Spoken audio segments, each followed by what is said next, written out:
শ্রীচৈতন্য মহাপ্রভু 1486 খ্রিস্টাব্দের 18 ফেব্রুয়ারি, বাংলা 23 ফাল্গুন 1407 শকাব্দ, দোল পূর্ণিমার সন্ধ্যায় পশ্চিমবঙ্গের নদিয়া জেলার নবদ্বীপে আবির্ভূত হন। তৎকালীন বাংলার রাজনৈতিক ও সামাজিক অস্থিরতা, হিন্দু ধর্মের অভ্যন্তরীণ রক্ষণশীলতা এবং আধ্যাত্মিক সংকটের এক বিশেষ সন্ধিক্ষণে তার আগমন ঘটেছিল। সমাজকে কুসংস্কার ও বৈষম্য থেকে মুক্ত করে ভক্তি ও সাম্যের আলো ছড়াতেই তিনি আবির্ভূত হন।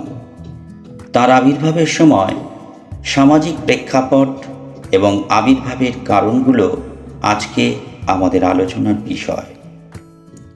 পঞ্চদশ শতকের শেষের দিকে বাংলার সমাজ ব্যবস্থা এক গভীর সংকটের মধ্য দিয়ে যাচ্ছিল। তখন বাংলায় সুলতান আলাউদ্দিন হোসেন শাহের শাসনামল বা তার পূর্ববর্তী রাজনৈতিক পটভূমি সক্রিয় ছিল। বাহ্যিক মুসলিম শাসকদের শাসন ও রাজনৈতিক চাপে সনাতন হিন্দু সমাজ সর্বদা সংকুচিত ও ভীত অবস্থায় থাকত। হিন্দু সমাজ তখন তীব্র জাতপাত এবং উচ্চবর্ণের অর্থাৎ ব্রাহ্মণদের কঠোর অনুশাসনে জর্জরিত ছিল।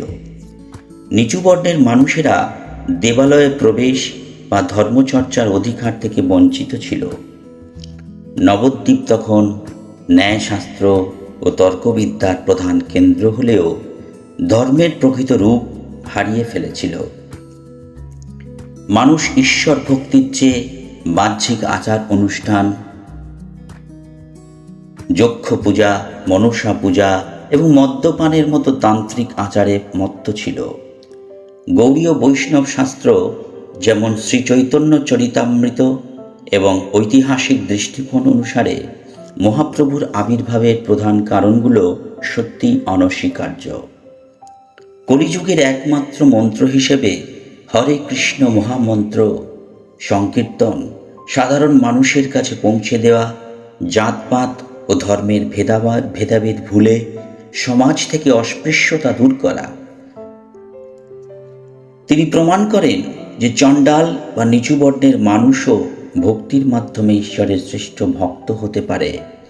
সমাজে ধর্মের পতন দেখে পরম বৈষ্ণব শ্রী অদ্বৈত আচার্য গঙ্গাজল ও তুলসী দিয়ে শ্রীকৃষ্ণকে পৃথিবীতে নেমে আসার জন্য ব্যাকুল প্রার্থনা করেছিলেন।